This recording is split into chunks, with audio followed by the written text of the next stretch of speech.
It's just a huge honor for me today to be podcasting one of my idols, Warren Bobinski. Thank you so much for coming by the house. He started in the dental business with his father when he was about 6 years old. His father worked for a well-established supply house in Canada called Ash Temple. His mother and father were divorced for many years, and Warren spent the summers and vacations driving all over Saskatchewan in his father's car selling dental supplies and servicing equipment. His mother moved to Winnipeg, Manitoba, where Warren completed high school. After graduating from high school in '83, Warren started a career as a produce clerk at a Superstore. About 9 months after graduation, he thought this may be his future. As a rebellious teen in school, Warren didn't get the high marks necessary to pursue an academic career. He was, however, a very ambitious young man. His father invited him to join the family-owned Dominion Dental Supply Company in February of '84. Warren learned everything dental in his many decades in the business. Constant improvement is a driving factor in his career. His education involved learning everything about dental supplies, tearing apart dental equipment, understanding pneumatics, electronics. He learned business, taking orders, inventory management, marketing, profit margins, human resources. Dominion Supply operated for a few years and eventually formed a partnership with Sinclair Dental, and the founder of that just died. He did. And when that was a sad day. When it was still owned by the Sinclair family, this partnership existed until the business was purchased in the early 1990s by Arjang Nowtash. Dr. Nowtash then bought out Warren's father, and Warren decided to move on about a year later to a company called Arcona, which eventually was purchased by none other than Henry Schein, who we had the CEO of Henry Schein on, yes. Stan Bergman. Over time, Warren has developed a large network in the dental business, CEO of major manufacturers, top salespeople, consultants, and even met this short, fat, bald guy named Howard Farran to discuss an app and electronic magazine. And I want to tell you why I did this. First of all, this is an advertisement from Henry Schein. No one's ever paid me to come on the show. I've had a gazillion offers. I don't take money for this. This is my hobby. I do this for free. And the reason I wanted Warren on is because, first of all, let's go back to Dental Town. When we started in '98, I called it Dental Town, and all these people like Warren started joining, and people were saying, oh my God, he's a salesman, he sells stuff. I'm like, oh my God, how evil. What are you, a volunteer dentist doing free dentistry? How come when you sell a $1,000 crown, you're like the Pope, and then when the guy that sells you the $1,000 dental supplies is a salesman? If you think business is bad, or then get out of. We're in capitalism. We're not communism. But the reason I like people like Warren is because he has seen. How many dental offices have you walked into in your life? Hundreds. And you live in your little bubble. So you live in this bubble. And these guys drive around, so they see what's best practices, what works, what doesn't work. And you got to listen to these people, and you know it's right, and I'll tell you why you know it's right. We just had the CEO of 3M Dental on here a couple of weeks ago. He's sitting in the same chair you did. He sells $1 billion of stuff. I've had Stan Bergman on, the CEO of Henry Schein, and we all know last year at the Greater New York meeting, Amazon had a booth. Yep. And everybody's like, oh my God, Amazon's coming. It's the end of Henry Schein. It's the end of everything we know it. And I went through this in '98 when we started Dental Town. We asked them, do you want us to sell supplies? And they all said, well, you know what? I kind of need my rep because when I'm asking what file, I don't care what the rep thinks of the file. I want my rep to say, well, who else uses this file? There's 3 endodontists in town. Can you find out what file they use? And it was their only connection to the outside world, which is why I started Dental Town, so that no dentist will ever have to practice solo again. And I asked the 3M guy, I said, are you going to start selling on Amazon? And he goes, you know what? Everybody in the industry asked me that, and everybody at 3M, not one dentist, he says, not one dentist has called me up and says, I want to buy this on Amazon Prime. To this day, I mean, the rep is your outside connection. We see in dental implants. Every single dentist I've ever met that places 1 implant a week, which is my definition of critical mass, you're not good at it, you're not profitable at it. If I was going to get a vasectomy, I wouldn't want to get it from some guy who cut a vas deferens twice a year. I'd want the guy that did it every damn hour so he didn't hit the wrong nerve. And every one place of the implant a week buys from a local rep. And you'll ask those guys, so what's your favorite implant? Well, I mean, there's 6 or 8 good ones. I mean, Zimmer, Straumann, Noble Biocare, Neodent. You know the big household names. But the reason they went with, say, around here like Straumann was because of the rep. Absolutely. And the rep has probably witnessed more implant surgeries than anybody in Arizona. So, Warren, I brought you in to use you and abuse you, to have you share on your vacation from Canada in Phoenix, share on your vacation when you're driving around. What are the dentists that are happier and more profitable doing that the ones that are miserable and unprofitable and going broke doing? I think the main thing is that they enjoy what they're doing. Just like we discussed when you're sitting here with me right now, and it may be my holiday, but it's not. I love what I do. I'm here because I enjoy what I do. I integrate all of that with my everyday lifestyle. So my moniker has always been success in dentistry and life. And I think when you can integrate the two, I heard you just speaking a moment ago about why people are planning to retire at 50, and I try to find that same reasons with my dentist. I'm like, why are you retiring? Do you not enjoy what you do? How can we change that? How can you enjoy what you do every day? The guys who are enjoying what they do, they're not going to retire. The one dentist I was going to have meet with Dr. Christensen recently, he retired at 80 years old. My dentists who enjoy what they do have long, successful careers, and it depends on what you call success as well. I don't always measure success by financial gain. Success is happiness. So they may have a high overhead practice, but they enjoy going to work. They enjoy the team that they're working with. There's different ways to measure success. So I don't necessarily think that you have to make $1 million a year to be considered successful. From the outside, some people might look at you and go, oh, he's making $1 million, it must be good. But he's got a shitty life at home. He's about to go through a divorce. His kids hate him. He spends no time. He's stressed out every time he comes to work, and he's just a production machine. How come you're looking at me when you're saying that? You're staring right at me when you're saying that. I've known you for a while. Yeah, I tell my 4 boys, I say, all I want you to be is happy and healthy. Yes. And so many people always torture my boys like, well, how come you're not going to be a dentist like your dad? And I tell them, I said, boys, I went through this with my dad. My dad was in sonic driving. He had 9 sonics, and he was crushed that I didn't go into, and I worked with my dad from 10 to 20, and I never called it work one day in my life. I mean, I loved going to Sonic and being with my dad and eating hamburgers and onion rings. I just didn't want to do that. Yeah. And I tell my boys, I didn't have you because I own a dairy farm and I needed 4 boys to milk cows every morning and night. I say, I had you for you. All I want you to do is go find what makes you happy and healthy. So when you find dentists that are not happy and healthy, I know it could be a myriad, but is there any common elements, or what would be the top 3 or 4? Probably the most stressful thing for any dentist is human resources, dealing with people and dealing with the public.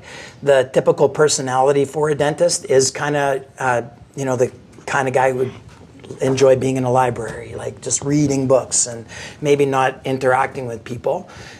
So it's stressful to deal with the day-to-day, mostly with your own team members. You can go in and you can clinically look at a mouth, you know exactly what needs to be done, you make your treatment, and then you want to go to the next room. It's scientific, and there's an end result. We're dealing with the people day-to-day. The dental assistant who's coming in, and she's only coming in to get her check, and she can't wait to get away from the chair and from you, and you know as soon as she's off of work, she's trying to get an extra 5 minutes pay today, and she's going to clock in and take advantage of that, and she really doesn't enjoy being there.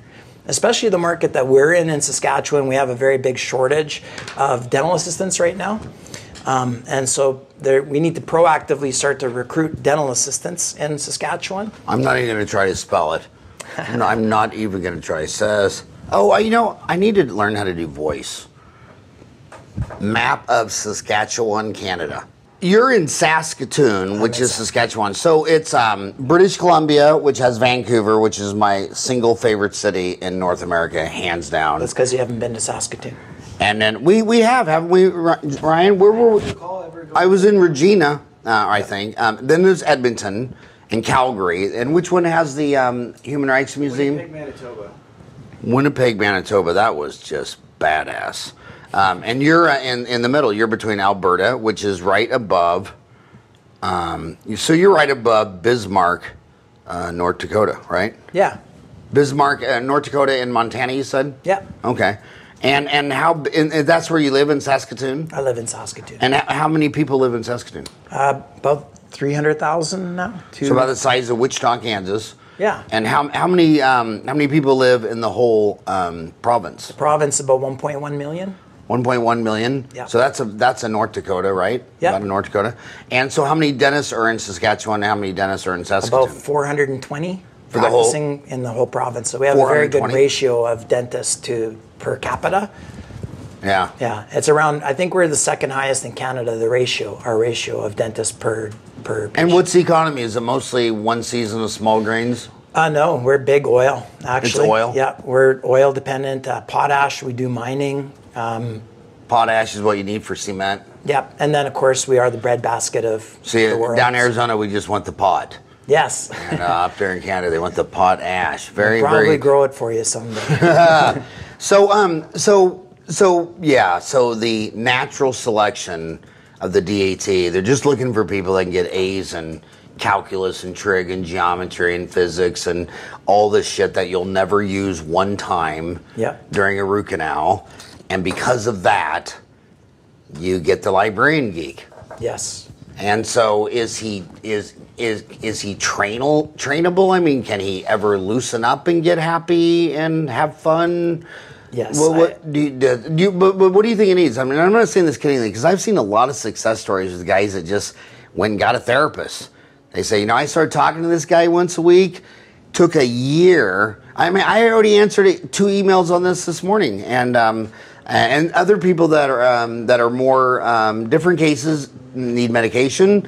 Some, if they don't need medication, if they don't have organic pathology, then a lot of times if you just join Toastmaster or what's the other one? Toastmaster. Take a Dale Carnegie course. But you know what I always say? Because I'm an Irish and 38% of us are alcoholics, and we're not as good as the Russians. They're 40%. The Americans are only 14% because they don't know how to drink. But I tell you, you know how many consultants, we've been saying this for 30 years? So many of these dentists, if they just got a job Friday night or Saturday night as a bartender, just go to the local bar and say, dude, I'll work for free. I just, I want to start with drunk people and work my way up to sober patients, because if they just learned how to communicate and lighten up and have fun, so many of their problems would be over.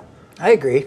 I think another important thing, I do see a lot of very social young kids coming out of school now. So you think they're selecting them better? I do think that I think there's an interview process that it's very difficult. You have to have those geeky marks, but you also have to have a personality to pass the interview. Geeky marks. I never heard that. I love that. Can I steal that from you? Sure, you can use your that. Geeky marks. Yeah, there's some dental schools that I've podcasted, interviewed the dean. And they don't want to give away their game on a podcast, but they're like, if they don't see in their resume, like, well, how could you love dentistry, but you never volunteered at the St. Vincent de Paul Center, or you never went on a missionary, or, like you say, okay, well, your dad was a dentist for 30 years. Did you guys ever do a missionary dental trip? Right. No. Yeah. And you're a geek. And you got straight A's. It's like, really? So, but they're really starting to understand, because it hurts the patient outcome if the dentist can't communicate with the patient. It does. And nowadays, the more important part is I talk a lot about this as a business as well. So you need to understand that communication is a skill that you need to learn. And if you can't do it, you need to hire the right people that can do that for you. But it's an attitude problem. Like when you say that you don't like to sell dentistry, I say, well, what do you love the most? What have you bought in the last 5 years you love the most? I'll say my car and my iPhone. Then get out of dentistry and go work for Lexus and go work at the Apple Genius Bar. I mean, I personally know that when people are in pain and get out of pain, they really love that. I know that when women I know your wife, if you lost your front tooth, would you I don't care, I'm from Canada. There's lots of people without a front tooth. If you lost your front tooth, it'd be a little deal, big deal, or a huge deal? It'd be a big deal. It'd be a big deal. And then you say you don't like to sell dentistry? I mean, dentistry is a huge deal. Hell, Americans spent $122 billion on it in 2017, and you say you don't want to sell dentistry? I say you should sell your attitude down the river and get your head screwed on straight. I mean, it still pisses me off that the average American between 16 and 76 will buy 13 new cars with a median average of $33,500. And 90% of the people who listen to the show will never sell one $33,000 case in their life. And then they'll say, well, the problem with Canada is Trudeau and Trump and blah, blah, blah, blah, blah, blah, blah. Yet all their patients will buy a new car every 5 years, and they don't even have the self-esteem to say, you know what, Warren? Let's just start from zero. We need to take all this junk out, all the cavities. You need 2 implants, 3 crowns, and when we're done with you, you'll have a movie star smile, and we'll do the whole thing for the price of the average new car, $33,500, which no one ever pays because they pay $400 a month for 60 months. Yep. And we just did a credit check on you, and you've been approved. So everything that we've been talking about, we can do for $400 a month for 60 months. Does that sound like something you want to do?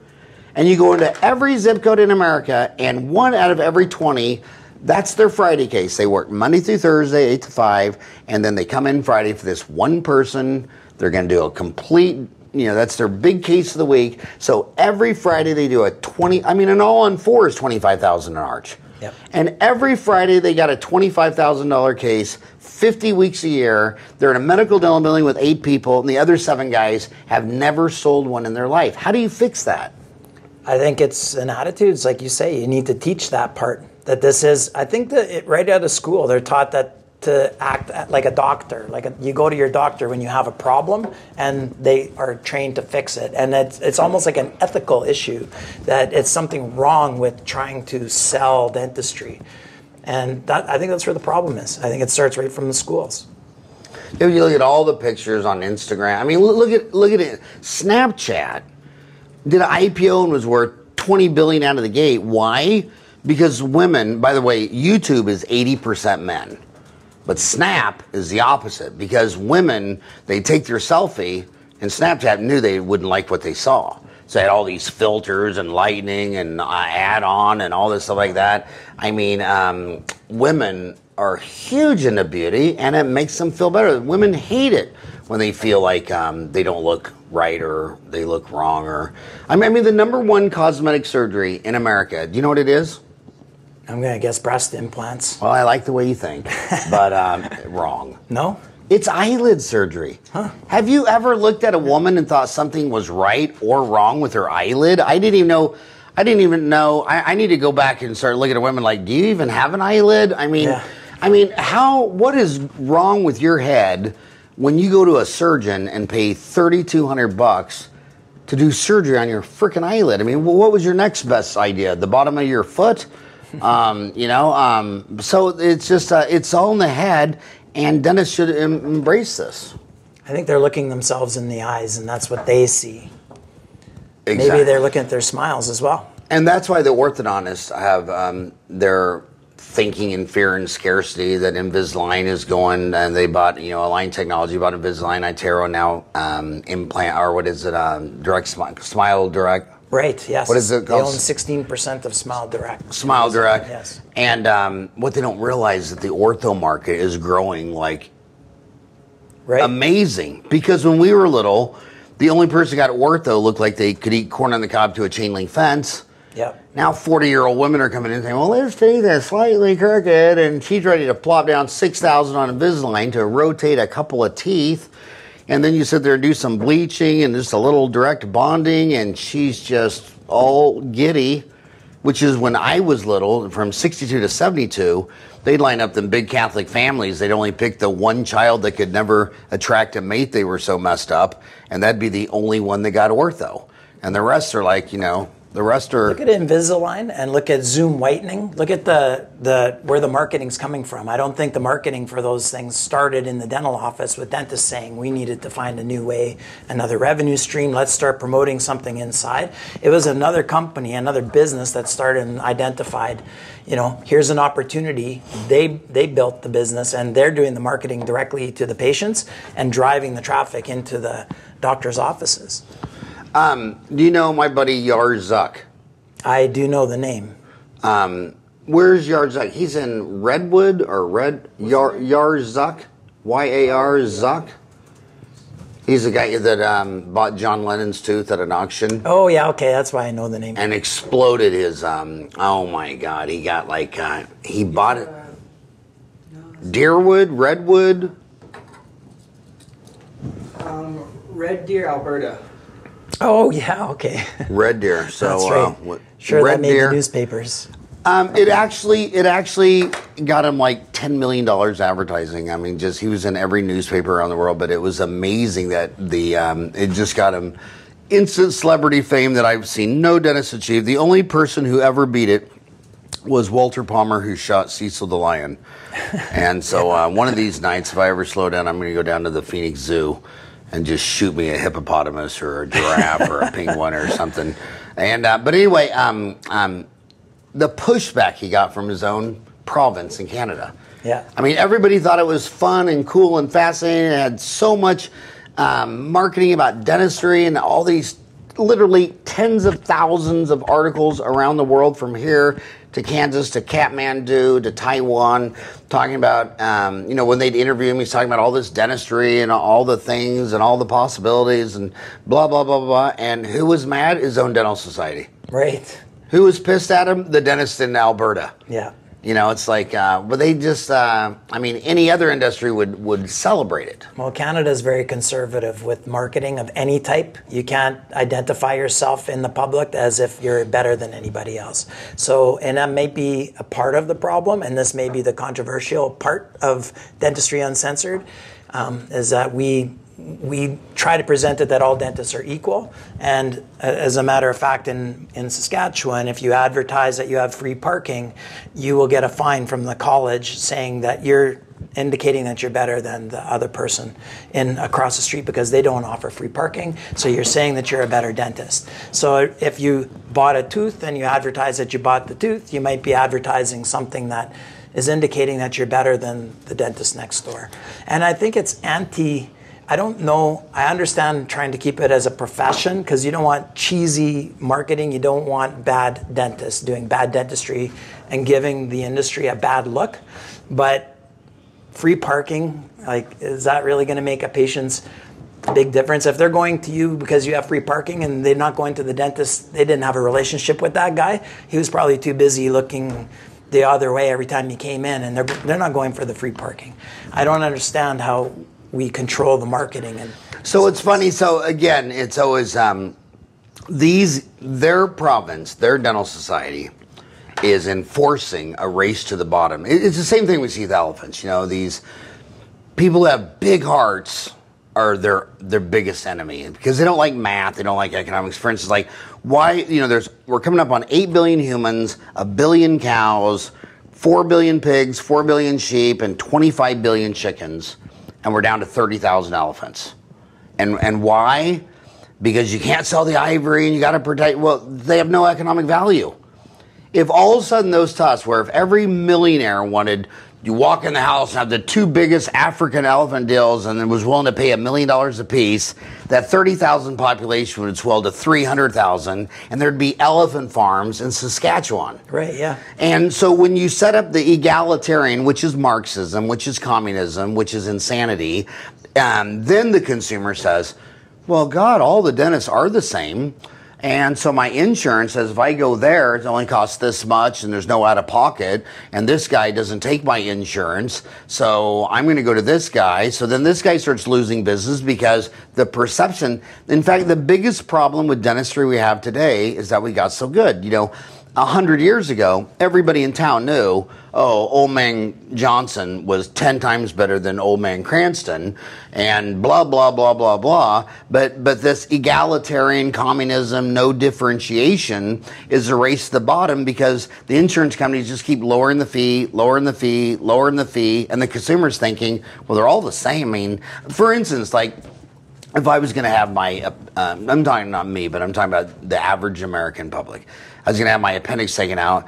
Well, they just figure, well, you get an ambulance. No one says, well, take me to this hospital, not that. They just, well, yeah, they took me to the hospital. It was 1 a.m. The doctor said I had to have my appendix out. And everybody just assumes that everything's the same. And that is the setup for the race to the bottom. When they don't look at the data that when you have a surgery Monday through Friday, from Monday through Friday from 8 to 5, when all the guys with 10, 20, 30 years experience are doing it, there's significantly higher outcomes than when you do it in the middle of the night, which is an intern. But the people don't talk about that. Right.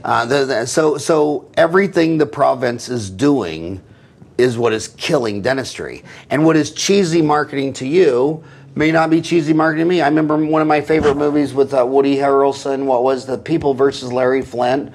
I mean, it's a classic. Have you seen that movie? Oh, yeah. It's a classic because the Supreme Court said you either believe in free speech or you don't.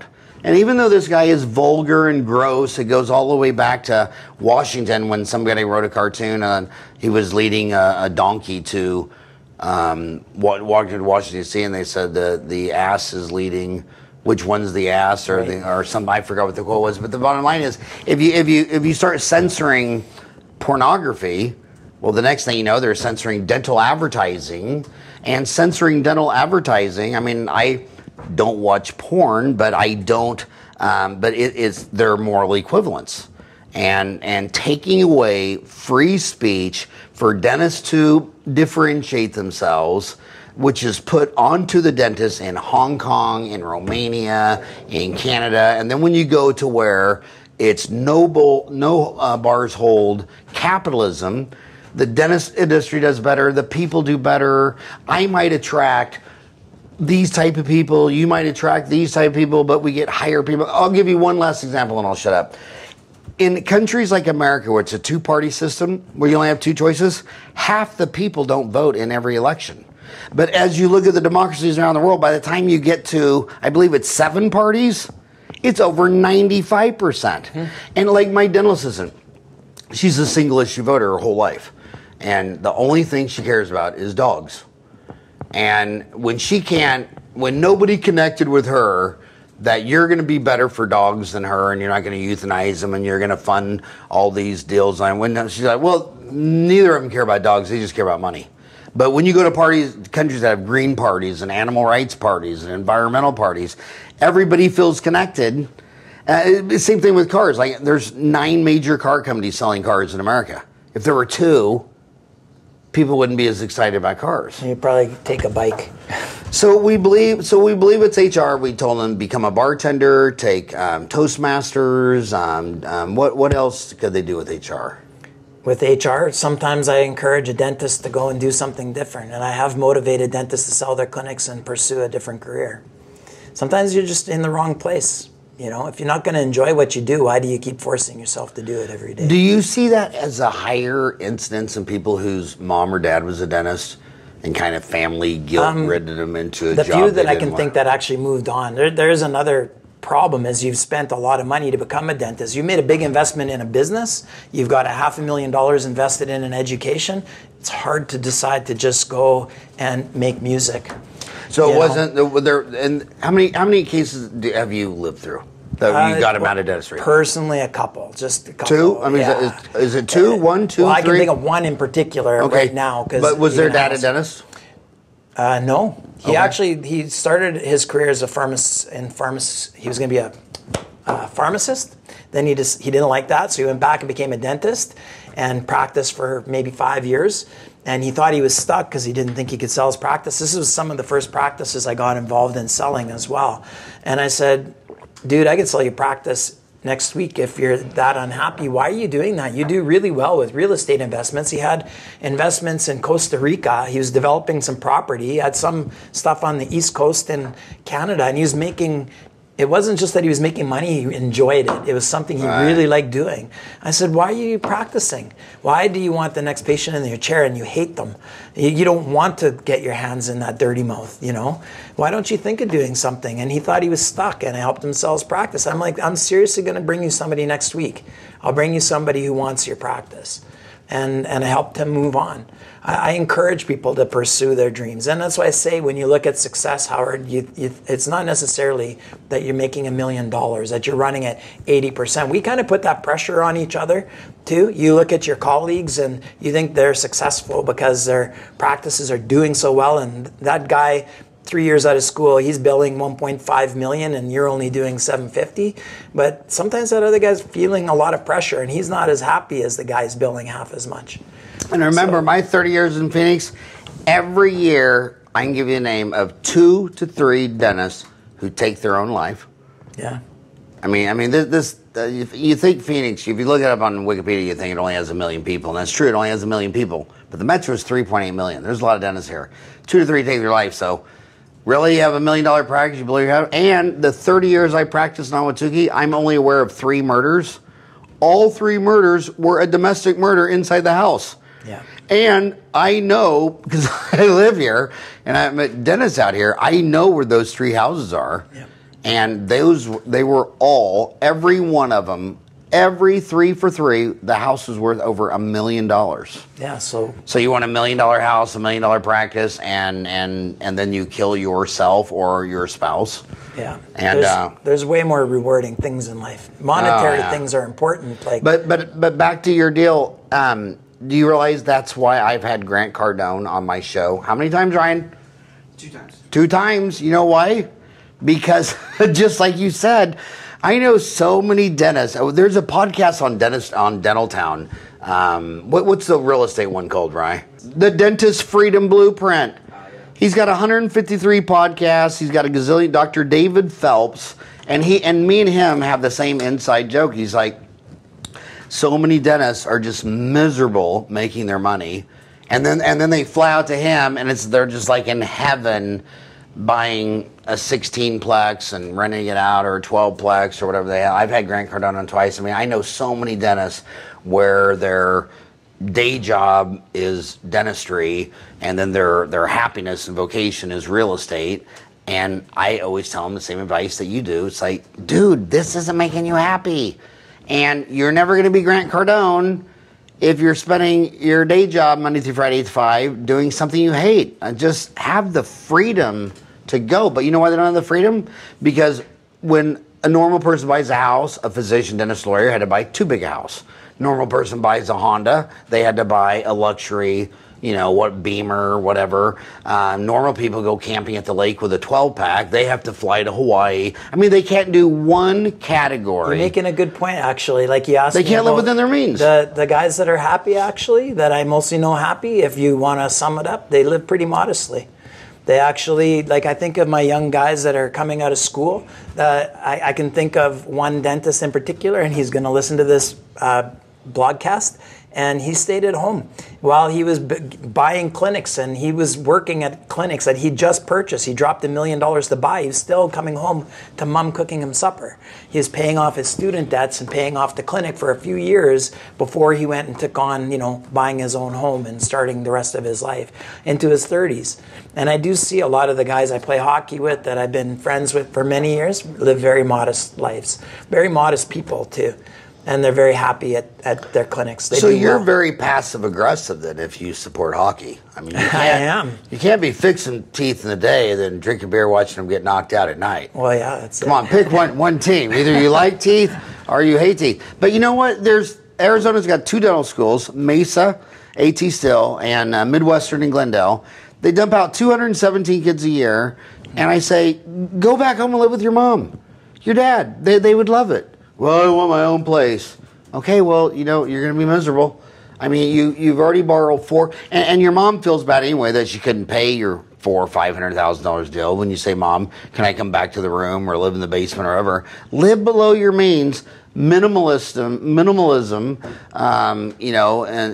But I always ask Dennis, show me one category you live below your means, because I know the median on everything, like 1.9 kids. Oh, you had 5, Mormon. Was that living below your mean? 1,700 square foot home. Oh, yours is 4,000. A Honda Accord. Oh, you got. I mean, it's like, where were your last 3 vacations? I mean, the most miserable dentists I know in the world they can't pick one category where they're even at the median for the U.S., which is the richest country in the world with a $19 trillion economy.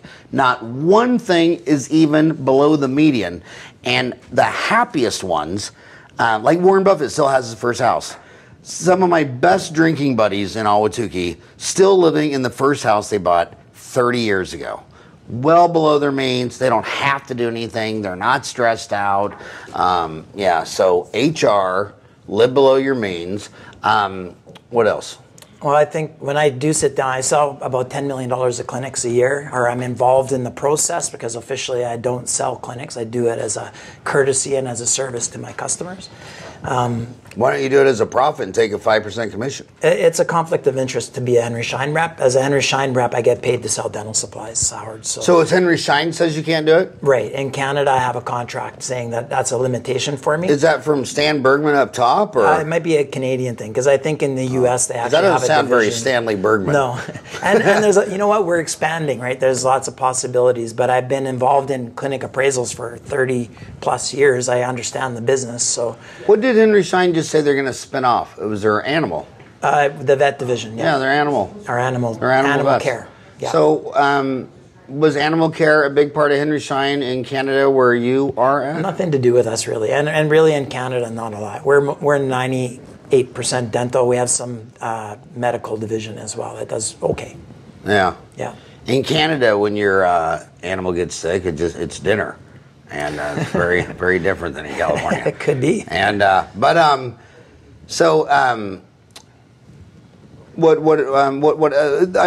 want to go here because this Dentistry Uncensored. Yep. They're coming out of school just 5 years ago in this town. Yep. They were coming out like $300,000 debt. Yep. But these schools, especially the private ones, are the worst. They know that every time they raise the tuition $10,000 a year, they have no decrease in applicants. Yep. The tuition is inelastic to demand. So they've rapidly gone to $100,000 a year. Wow. So now they're coming out $400,000 in debt. But they feel like if they're going to be a happy, successful dentist, they got to build $1 million Taj Mahal and have a chairside milling machine and a $100,000 CBCT and a $100,000 millennial laser. And they're like, my God, I mean, and, does high-priced toys matter? Does a Taj Mahal dental office with all the fancy toys, is that a better decision than a middle-class, blue-collar rented office without all the bells? I don't think so. I think everybody. Think so, what? I don't think so, and I'm not a big. We talk about salesmen, and I think that I'm more of a treatment planner, and I help my friends succeed in their practices. I don't think every dentist needs a toy to make their practice more successful. I think they need to evaluate that. Sometimes CAD/CAM machines, I think sometimes you're working to make that payment. Some of those people are putting them in, and then they're trying to find treatment in order to make that payment. What percent of the machine? Okay, so of your, where's my numbers here? So of your, you said there's 420 dentists in the state,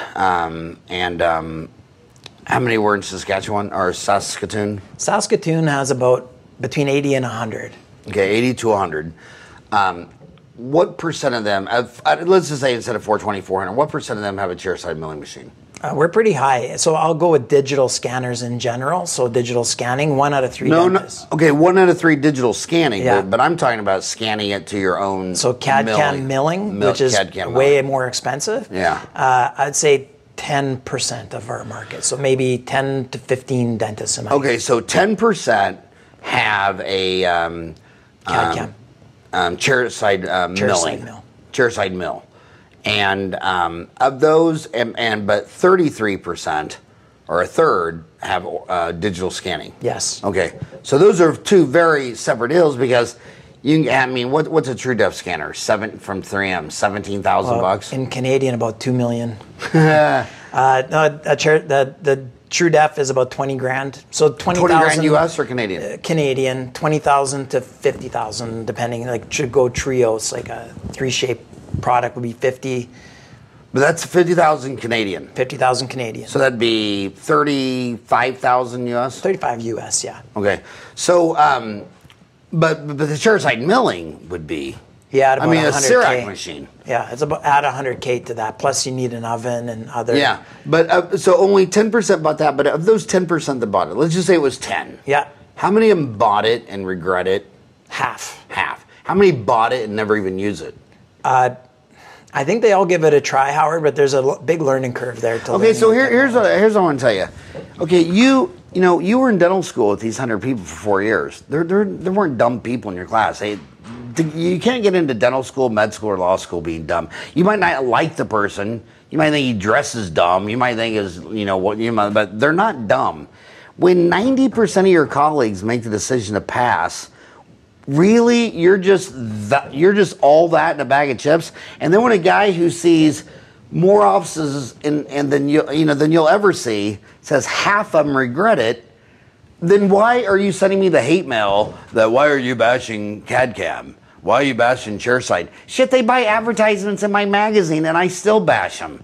And there's a lot of my sales team says, you really makes it hard for us to sell ads for these. I don't give a shit. I don't give a shit. So the bottom line is, stop doing that. What is wrong? I've been using Emperor gum. I say 30 years in my practice, 30 years, but I used it in dental school. Yeah. So I don't know when I took my first impression in dental school. It must have been probably 85. And when somebody says, well, instead of Emperor gum, you should try this vinyl poly. Dude, I've never had a problem with Emperor gum.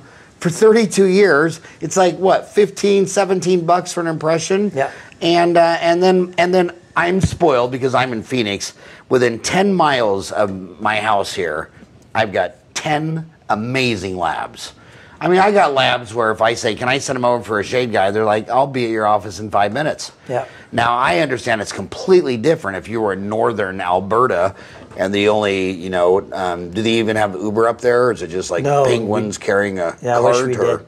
But that's a good point, is talk about Uber. I'm not going to bash CAD/CAM. I think in part of what I sent you and what I do when I evaluate, I think there is a spot for CAD/CAM dentistry. I think that the important part is the business of dentistry and understanding your business, your demographic, and what you need to know your costs and whether it would be a benefit to your patient. If you have the right demographics, the right type of practice, it can be very beneficial to your practice. If you're doing it to keep up with the Jones, it's probably not. If you haven't put the math into it and you don't understand your business, it's the wrong thing to do. You can kill your overhead. You can put yourself out of business. If you're a small little family pizza place and then you go buy a $150,000 oven when you could have got by with a $10,000 one because everybody liked the way that you made it with the $10,000 oven, they didn't want that other one that makes the pizzas in 2 minutes. They wanted your half-an-hour pizza. Why are you changing everything? Some people are geared up. They need to understand their business. They need to understand their costs. So I think that there's a spot for CAD/CAM. I also think that the price was obnoxious where it was, but I think it's getting to be more mainstream, and I think it will change. But I do think that the growth of, you say you still take an impression with an Emperor gum. I think if you evaluate your costs and the benefit, scanning is just getting to a point, Howard, where you might want to think about looking at it and weigh the cost of $17 of that impression, but not just that you're good at it. I can guarantee you, with the right training, you could be really good at digital scanning, and your patient is going to enjoy that experience. But see, here's why I give a mixed message, because I have a CEREC machine. Okay. I got all the toys. And do you use it? But for me, they're toys. Yeah, right. Yeah, we use a toy. They're toys. Yeah. That's very different when you're 25 and $500,000 in debt. Yeah. Versus 55. Yeah. That is I'm at the end, almost dead, and you're starting. When I just got word of another, I won't say any names, of another grandchild was, I got proof today of the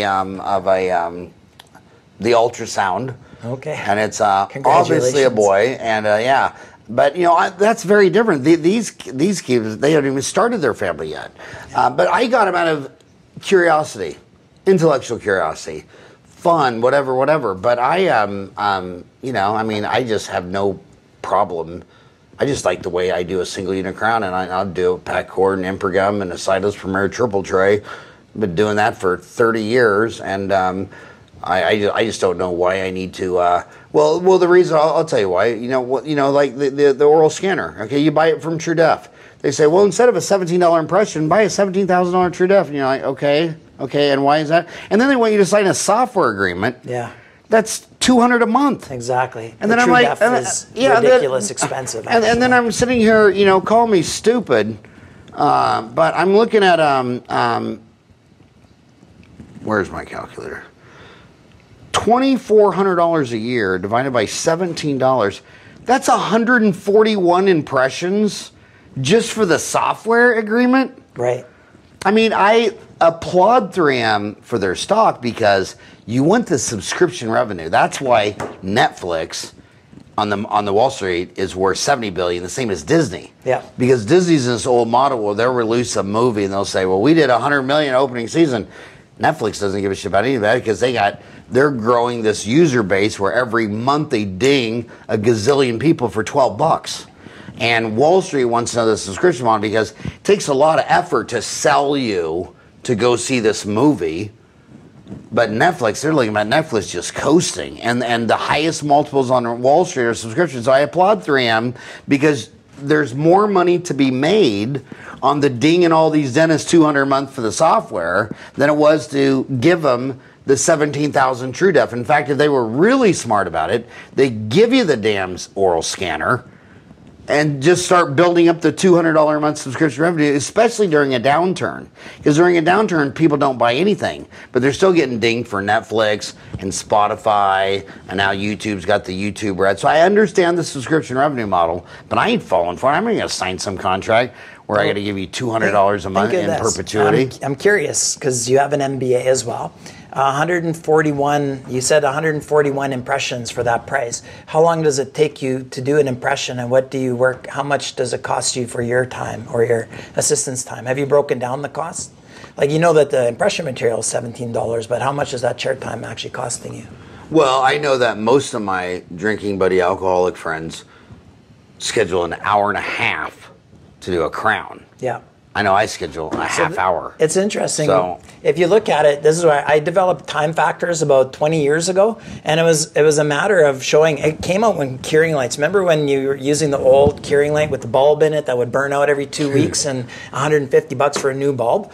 And then the plasma arc lights came to the market, and they were the best thing since sliced bread because they could cure in 1.2 seconds, but they could also the burn Denmat Sapphire? Yes, exactly. But they burn a hole through your patient's head if you left it on a little bit too long. They generated a ton of heat, and they were also $25,000. But the whole point was that was the first indication I had that there's something to this, because doctors were willing to pay $25,000 instead of doing multiple 30-second cures to do a 1-second cure because they wanted to get rid of that monotony. And I looked at it and I thought, but okay, and they sold it on this. This is the smoke and mirrors, and this is where it's important to know what your production is, because some doctors are working at a different pace than other doctors. Some doctors have 3 chairs going all day. Some have 1. Sometimes it's not worth the $25,000 to take that to reduce your chair time. If you're a busy dentist and scanning saves you 5 minutes every time, and you're working at $1,000 an hour of total production time, or if you want to break it down and get really accurate, how much time you're physically actually scanning or your assistant is scanning, a lot of times that breaks down to make sense. But most of the time people don't know. Okay, but when you walk into a dental office, how many dental offices do you visit a week? I have 82 loyal customers. Okay, 82 loyal customers. In a week, I see half of them. Okay, but you have 82 loyal customers. Well, you can't say because they might see your podcast. Well, now they may not want to deal with me. but just say it. Be truthful anyway. Yeah. When you walk in 82 offices, yeah, it's a random event. Yeah, you know, it'd be like a UFO flying over and just taking one snapshot. What percent of the time is that doctor in his office? When you walk in the office, he's back in his office. Like not at chairside? Yeah. Very rare. They're nice. We're very busy in Saskatchewan. Very high amount of patients per. So out of 80, how many would be? We'll be 95% will be busy chairside. Nice. Yeah, we have good stats. We're probably, I think in North America, Saskatchewan because that's one thing that you know, there's so much fluff on the practice managers, or all this stuff like that. But bottom line is, you just gotta. All the rich people I know work really, really hard and really give a shit about their customers and their employees. Yeah. And if you really work hard and you really give a shit about your employees first and your customers second, your customers don't come first. Anybody who says that is a sociopath, because you come in my office and you start cussing out one of my staff, I will fire your ass. Yeah. And I've called 911 twice, and I drove down there for the first one because I really wanted to tell this judge how bad this was. And I didn't get to say a word. You know why? Because this mean old woman judge, she just sits down, call to order, she sits down, and she says, "What did I tell you the last time I saw you?" And I'm just like, what? So I wasn't the first guy. but I was the last guy. He went to jail. Huh. And so how could you say the customer comes first? You can't abuse my staff. So but if you really work hard and you really give a shit about your team, and that makes an atmosphere where you really give a shit about your customer, it's all going to fall into place. Well, and we're all multifactorial. I really love what makes me love lasers and chairside the most is just the very few people where it becomes their identity, it's their marketing, it's their life. They just love dentistry because of their technology. Yeah. And it's like the difference between an iPhone user and a Droid. You know, a Droid just needs a phone. Yeah. But the iPhone people, you know, they take it to bed with them and they sleep with them and they have all these apps and they're just psychotic about it. Yeah. If it makes you run 20 red lights to go to work, buy it. Because Yes. I want you to be happy and healthy. And as soon as you get unhappy and hate your job, and again, I always got to tell these kids this, what do you think, what would you like in US dollars to have for yourself for a nice retirement income per year? What would you like, when you have your last day, what would you like your yearly income to be? Me personally? Yeah. 300,000 a year. Okay, you're a greedy Canadian. I am. But even at 300,000 a year. Well, I forgot. You said U.S. funds? Yeah. 200,000. Okay, that would be normal, 200,000, okay.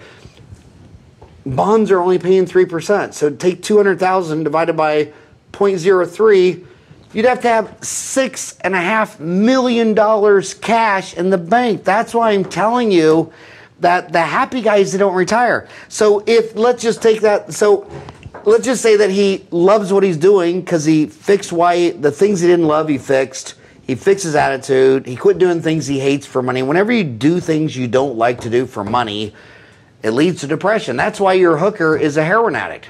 And so if you love what you're doing and you keep working and making $200,000 a year, that's like having an additional $6.5 million in your savings account.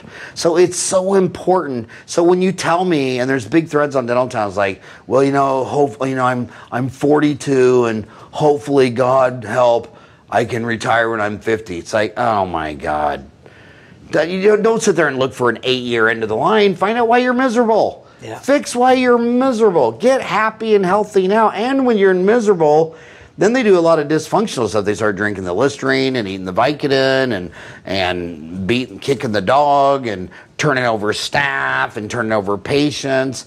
And you just got to get there. And we're all different. I don't know why you're not happy, but you need to solve that first. Get flippin' happy. Yeah. And I've had a lot of dentists get a lot of success by talking to someone once a week. Some needed medication, some needed more exercise, some needed... I think the worst addiction in dentistry is not alcohol, Listerine, or Vicodin. You know what I think the worst addiction in dentistry is? Is when you're addicted to a toxic staff member. And they say, I can't let her go. She's been here 10 years. She's been here 20 years. I bought this practice. She was here 30 years. Everybody knows her. But he hates her. He freaking hates her. He's addicted to a toxic employee. And I'm like, my favorite song of all time has to be Janis Joplin when she said, freedom is when you have nothing left to lose. And dude, you're a doctor. If you can't fire that toxic employee, never, ever, ever give someone money that you hate. And I mean, you should be driving to work. When I drive to work, the thing I want to see the most is not some laser or CAD camera or CBCT. It's not my schedule. I want to see Yoni. I want to see the team. I want to like, hey, what did you do last night? I mean, I want to see my buddies. And once you're driving to work and you got people you don't want to see, I've even been in dental offices where we're in the private office. One of the hygienist pulls up and he's like, lock the back door so she'll go around. I'm like, you have a hygienist that you don't want her to, I mean, it's like, and then you start talking to him and he hates her, but he thinks that for the business, he's got to keep her. I think being addicted to a toxic employee or even a toxic patient, if you can't say no to a patient, people say, well, do you do all your endo? Do you do all this, all that? You know what my #1 list is on a referral? Not that I'm incompetent and can't do it. I don't want to work on you. I don't like you. Yeah, send them somewhere else. Yeah, and I wouldn't want a doctor doing a bypass on me who said, I hope this guy doesn't make it through the surgery. Yeah. You know what I mean? It's like,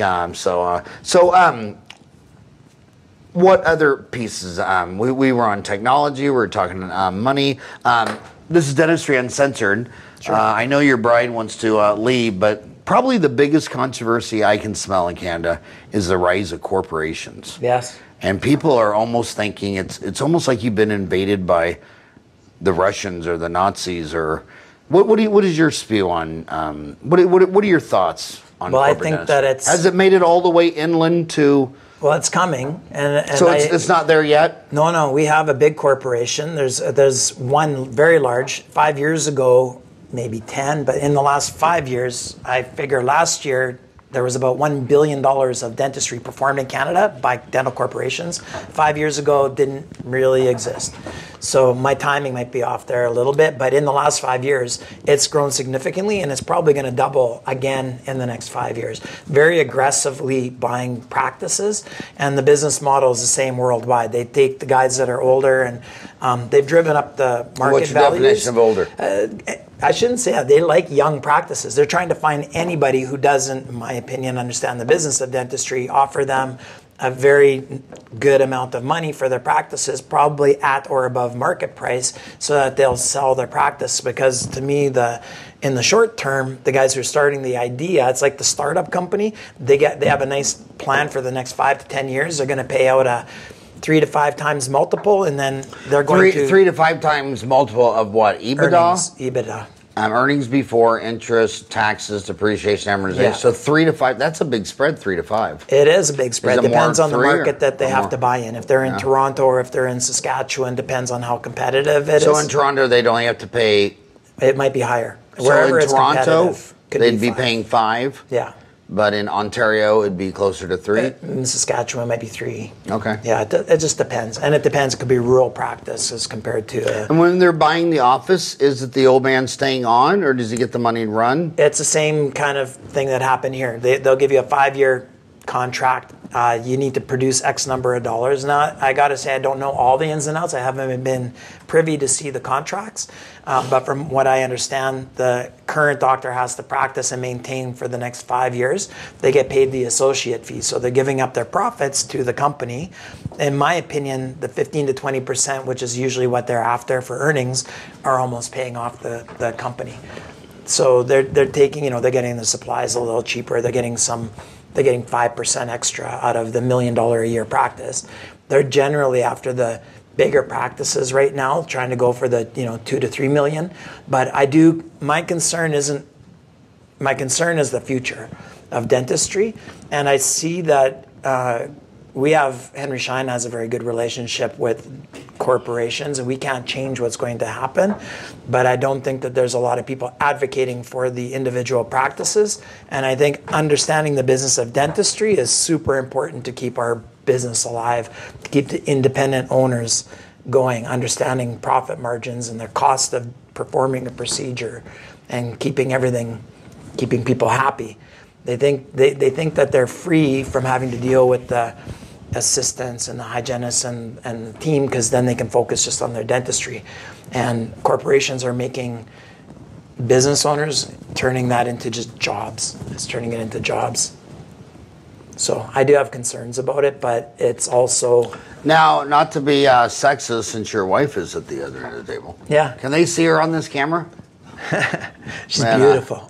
I know. If you're watching us on iTunes, you should subscribe to our YouTube channel. What is it, Ryan? You just say subscribe to Dentistry Uncensored? Yeah, just Dentaltown. All of our podcasts are posted on the Dentaltown YouTube channel. You can get to it at youtube.com/Dentaltown Magazine, or just search Dentistry Uncensored, Dentaltown, Howard Farran, and it'll show up.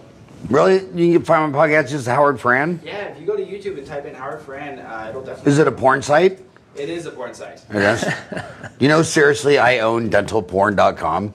Really? I do. It was a big joke. If you click dentalporn.com, you go to Dentaltown. But I never started the word townie. Okay. They called themselves townies 20 years ago. So we that they called that. And there's some of the most amazing threads on Dentaltown are called dental porn. And dental porn is just like you see like this surgery case or before and after, and you just look like, wow. I mean, they're just fun. Yeah. It's just amazing pictures. So you know you're a, what do you call it? What do you call it? I'm stealing your term. Geeky marks. I can't even remember. That was the first time I used it. You know you're a geeky mark when instead of going to porn, what is it? Pornhub? Is that the big one? That's the big one. Instead of going to Pornhub, you go to dental porn. But anyway, enough of porn. Anyways, I don't think there's enough people advocating when you go to the dental meetings. But this is my sexist question. Okay. So 30 years ago it was a man's profession. Now it's half and half. Yep. Some people are saying that the corporations are being fueled by a lot of women who just want a job. Right. Do you think that's true or false? I have very entrepreneurial young ladies that are buying clinics right now that are very good. I don't think so. I think it's an education thing. I think we're missing something here. I think if you go to a meeting, who's sponsoring? I don't know what it's like here, but the big educational meetings that every province will do, some of the major sponsors now are the dental corporations that are putting up a lot of the bucks, and they get time to talk to the crowd after. Who's up there advocating for understanding the business of dentistry? Where's the Howards that are training people to understand how to be happy as a dentist? This is why I like what you do, Howard, and I'm a big advocate of what you're doing with this, bringing this together. You're building this huge database for young dentists to go to learn how to be successful in dentistry and maybe not have to have a job working for a dental corporation or a dental services organization. Maybe they can still have the dream and own a nice little family business. You have this huge database of successful people that are there to teach them, and a lot of it is free. You don't have to go into you spend $500,000 to get your degree in dentistry. You can almost get the rest of the advice for free. We love each other. We're doing this for no charge. We should start a mutual admiration club. Yes. Where we just sit there and adore each other. Yeah, and you know what? My 30-day dental MBA, that's a whole nother iTunes. That's free too. I also put on YouTube. I did 31-hour lectures of the dental MBA, and everyone's giving you everything for free. Yep. I mean, his time's free, my time's free. But here's what I'll do. Success leaves clues. And if you think working as an associate in private or in DSO public corporate models, if that's awesome, I'm an old-fashioned guy. Show me the data. Because I've been watching this rodeo since Orthodontic Centers of America went public when I got out of school and made it to the New York Stock Exchange, as it does on NASDAQ.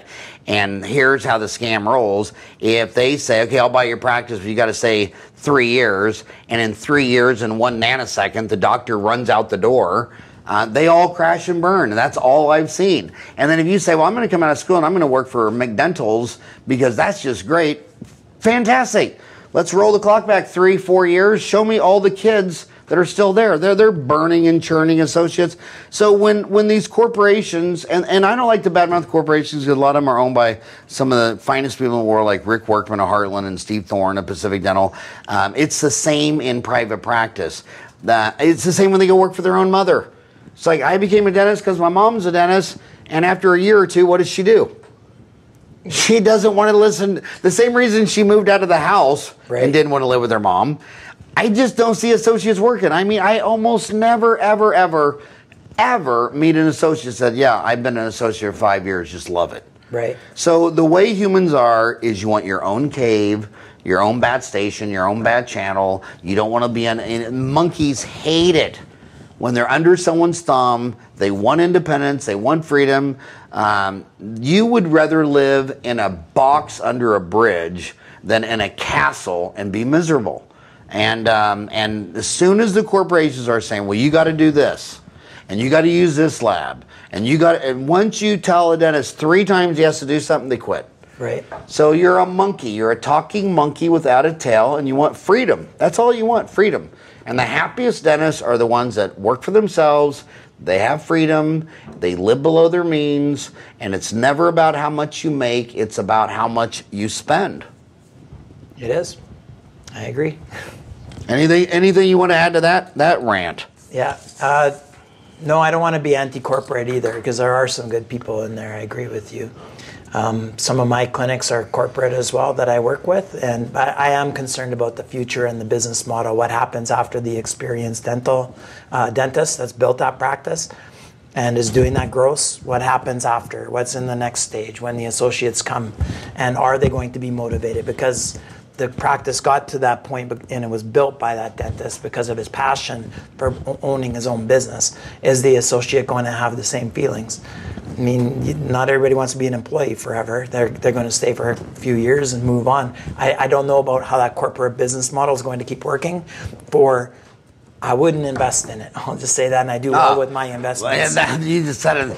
Wall Street won't invest in them. After the Orthodontic Centers of America, Tabasco, there's not one DSO in America that go public. Look at the valuations on Snap. Snap can go public, but the big dental corporations can't.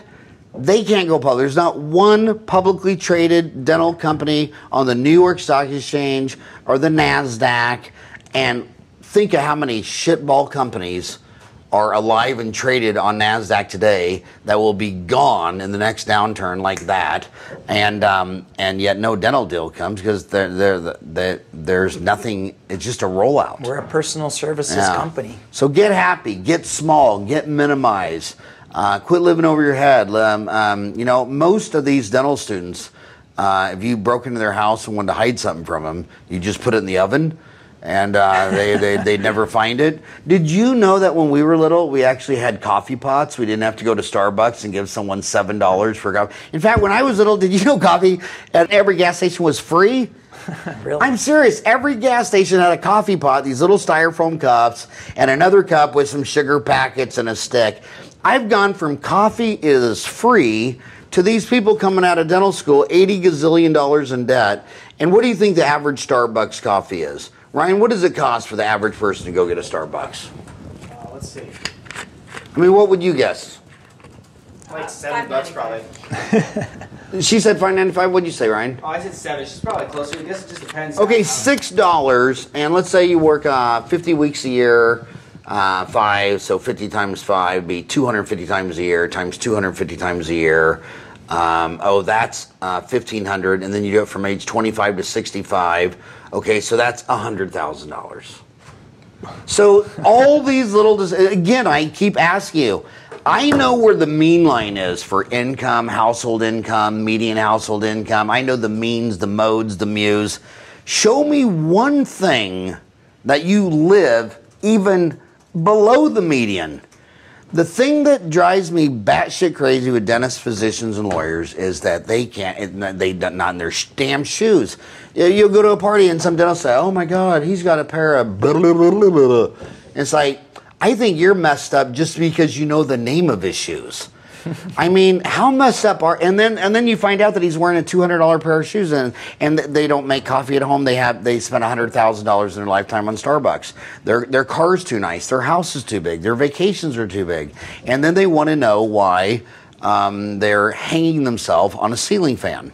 It's also why dental corporations are able to come in and buy practices. Yeah. So, Ryan, what was that video you were having me watch, that minimalistic philosophy that you were... Minimalism or stoicism or? Gosh, I mean.